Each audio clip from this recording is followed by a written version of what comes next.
Hi, I'm Rabbi Steve Weiss of B'nai Sherman Congregation in Cleveland, Ohio. Welcome to a moment of Torah.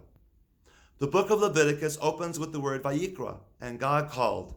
And God called to Moses, and spoke to him, and told him to enter the tabernacle. This use of the word Vayikra is unique in the Torah. Every other time God communicates with Moses, the Torah uses one of two words, Vayidaber, and God spoke, or Vayomer, and God said. What's more, the last letter of Vayikra Aleph is written much smaller than the other letters. What is the Torah seeking to tell us here? The great medieval commentator Rashi suggests that God instructed Moses to write Vayikra here rather than Vayidaber or Vayomer because he wanted the Torah to convey the intimate personal relationship that existed between God and Moses. God wanted to use the word called to demonstrate that God speaking to Moses was not a chance occurrence, but reflected that relationship. In contrast, when the pagan prophet Bilam receives a message from God in his dreams, the Torah uses the word Vayikar, spelled the same way, but without an aleph at the end. Vayikar means to chance upon, and implies that Bilam's encounter with God was not reflective of any relationship. Moses, who was exceedingly humble, did not want to be recognized in this way. He desired to write the word without the aleph. God insisted, and far be it from Moses to disobey God. He writes the aleph, but out of his humility, because he did not see himself as special, he wrote the aleph very small.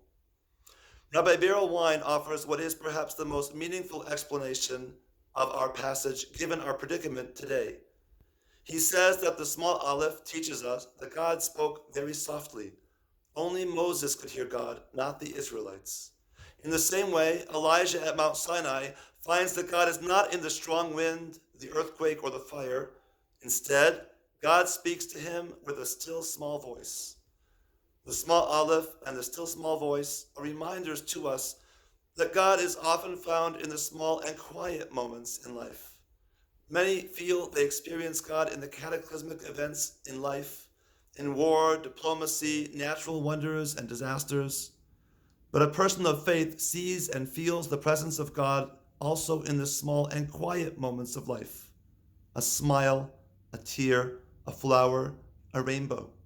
Those who seek God will find God in the quietest moments, when we have time to read our sacred texts, to pray, meditate, and reflect.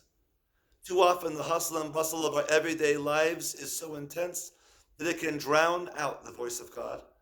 When we push all that noise out of our hearts and minds, we can feel the Spirit of God rushing in like the tide, filling our very being with its soothing presence, calming us, giving us a sense of purpose and direction, and renewing our strength. There is much that can be difficult about staying in our homes. On the other hand, we have been handed a great gift, the ability to open ourselves up to God's Spirit, God's guidance, and God's strength.